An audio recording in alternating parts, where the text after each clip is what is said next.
koji je bio sa tobom u Madridu, nadimak mu je Tabaš, obećao si, kaže poruka, da ćeš da se ispolivaš nutelom i dozvoliš sebi par čašica alkohola, što nisi činio prethodnih meseci. Da li je to istina ili ne i da li ćeš to uraditi? Pa to je samo početak onoga što predstoji, pa čekaj, zašto da ne? Zašto ne? Za Nutelu ne znam da li postoji toliko tečna Nutela da mogu da se ispoljam, ali par čašica domaće rakije po izboru naših ljudi, zašto ne? Da. Tako treba, kako dolikuje proslavi jednog srpskog uspeha? Izvinite, molim vas. Evo, kakvog je ukusa trava? Trava. Ne, možemo da preporučimo mladima da u buduće samo jedu travu. Samo jedite travu i vidjet ćete, postaćete deo te podloge, vidjet ćete, imat ćete uspeha na Wimbledonu. Nove osvojio si Wimbledon, posle si broj 1, sad je vreme da se pokažeš i van terena, kada će svadba, kada će Jelenu da uzeti. Opa, polako, ti konkretno odmah, jel? Odmah. Čekaj, još sam pod utiskom osvajanja Wimbledona, za tako malo konkretnija pitanja što se privatnog života tiče, morat ću zadržim za sebe, izvini.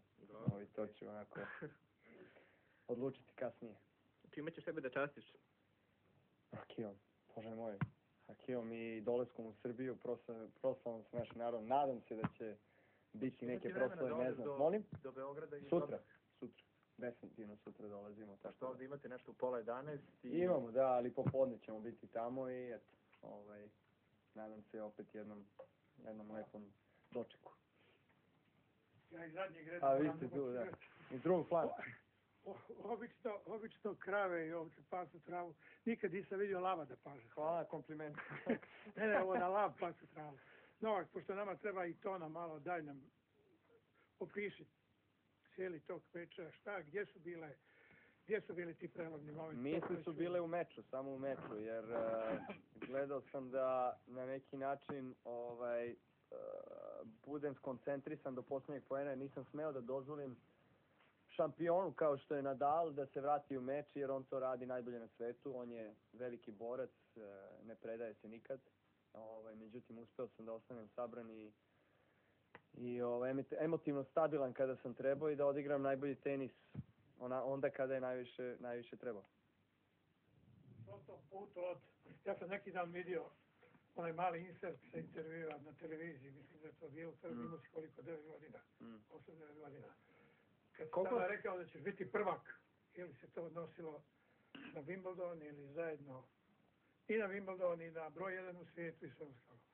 Bilo je vrlo ozbiljno i... Pa i vrlo ozbiljno ispušeno, da.